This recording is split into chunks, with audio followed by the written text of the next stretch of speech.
हर साल जैसे ही मॉनसून शुरू होता है, बहुत लोग एक ही कंप्लेन करते हैं।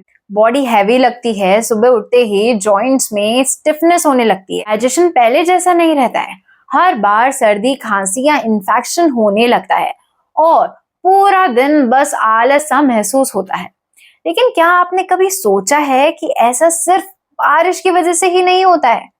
आयुर्वेद के अनुसार वर्षा ऋतु में हमारी अग्नि यानी डाइजेस्टिव फायर नेचुरली कमजोर हो जाती है, वात दोष भी बढ़ने लगता है और ह्यूमिडिटी की वजह से बॉडी स्लगिश फील करती है।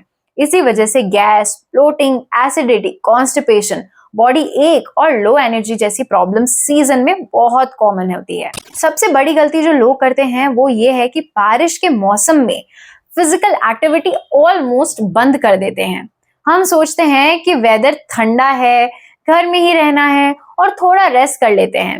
लेकिन सच ये है कि इसी सीजन में बॉडी को जेंटल मूवमेंट की सबसे ज्यादा जरूरत होती है। अगर आप डेली 10 से 15 मिनट कुछ योग आसन करें तो बॉडी एक्टिव रहती है, सर्कुलेशन बेटर होता है, डाइजेशन को सपोर्ट मिलता है, जॉइंट्स भी फ्लेक्सिबल हो जाते हैं और पूरा दिन फ्रेशनेस महसूस होती है। आज की वीडियो में मैं आपके साथ 5 ऐसे योग आसन शेयर करूंगी जो बारिश के लिए सबसे ज्यादा बेनिफिशियल माने जाते हैं।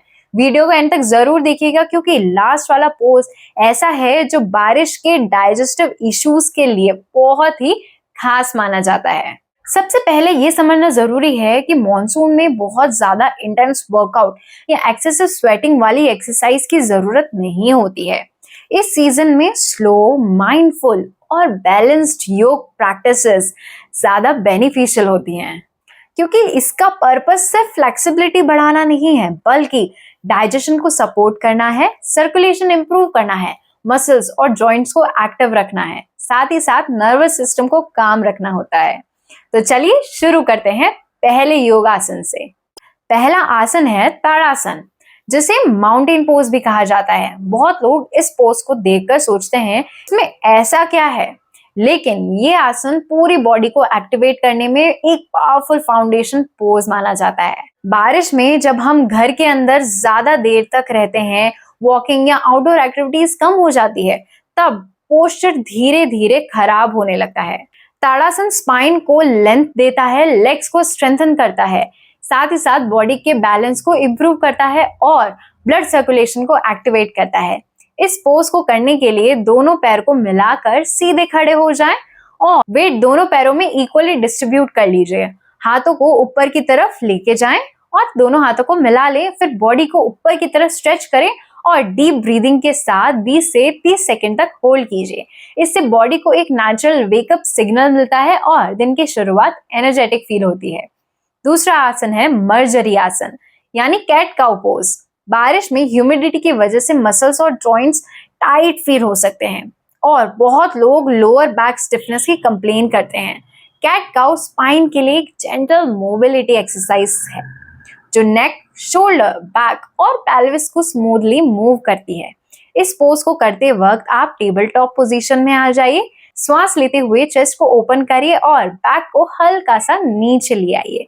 फिर श्वास छोड़ते हुए स्पाइन को राउंड कर लीजिए और चिन को अंदर की तरफ चेस्ट पर लगा लीजिए। इस मूवमेंट को धीरे धीरे 10 से 15 बार रिपीट कर लीजिए। इससे स्पाइन फ्लेक्सिबल होती है, बॉडी की स्टिफनेस कम होती है और डीप ब्रीदिंग के साथ लंग्स भी अच्छे से एक्सपैंड हो पाते हैं। तीसरा आसन है त्रिकोण आसन। ये एक कंप्लीट बॉडी स्ट्रेच है जो स्पेशली बारिश में बहुत ही बेनिफिशियल माना जाता है। जब डाइजेशन स्लो होता है और वेस्ट के आसपास स्टिफनेस महसूस होती है, तब त्रिकोण आसन साइड बॉडी को स्ट्रेच करता है, हिप्स की मोबिलिटी इंप्रूव करता है, लेग्स को स्ट्रेंथन करता है और साथ ही साथ कोर मसल्स को भी एक्टिवेट करता है। इसके साथ ही चेस्ट ओपन होती है जिससे ब्रीदिंग भी बेटर हो पाती है। इस पोज के लिए दोनों पैरों को अच्छे से वाइड कर लीजिए, एक पैर को बाहर की तरफ निकाल लीजिए, घुमा लीजिए, दोनों हाथ शोल्डर लेवल पर फैला लीजिए और धीरे से साइड बेंड करते हुए एक हाथ एंकल की तरफ और दूसरा हाथ ऊपर ले जाइए। नेक को कंफर्टेबल रखिए और 20 से 30 सेकंड तक होल्ड करके दोनों तरफ रिपीट कर लीजिए। चौथा आसन है भुजंग आसन यानी कोबरा पोज। बारिश में स्लगिशनेस और फैटिग बहुत कॉमन होता है और भुजंग आसन बॉडी को नेचुरली एनर्जाइज करने में मदद करता है। ये चेस्ट को ओपन करता है, स्पाइन और बैक मसल्स को स्ट्रेंथन करता है, साथ ही साथ डाइजेस्टिव ऑर्गन्स पर जेंटल प्रेशर देके डाइजेशन को भी सपोर्ट करता है। अगर आप दिन भर चेयर पर बैठकर काम करते हो या घर में ज्यादा टाइम बिताते रहते हो, तो ये पोज अपर बॉडी स्टिफनेस को कम करने में मदद करता है।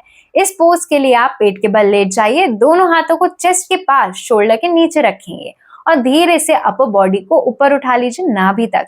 ध्यान रखिए कि शोल्डर रिलैक्स होने चाहिए और लोअर बैक पर अननेसेसरी प्रेशर ना आए। 15 से 20 सेकंड तक होल्ड करेंगे और 3 से 5 बार रिपीट करेंगे। अब बात करते हैं 5वें आसन की, और ये मेरा फेवरेट पोज है, वज्रासन।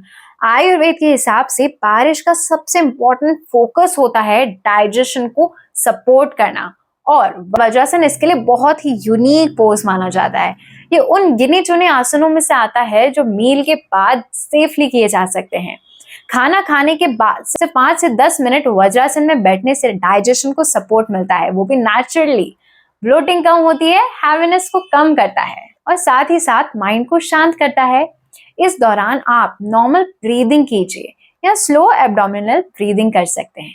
ये एक बहुत सिंपल हैबिट है, लेकिन अगर इसे रोज रूटीन का हिस्सा बना लेना तो लॉन्ग टर्म में काफी फायदेमंद हो सकता है। कुछ बातें याद रखिए। बारिश के टाइम स्लिपरी फ्लोर पर मैट मत बिछाइए। प्रैक्टिस शुरू करने से पहले हल्का सा वार्म अप जरूरी है। बहुत ठंडी हवा या एसी के बिल्कुल सामने योगा करने से बचें।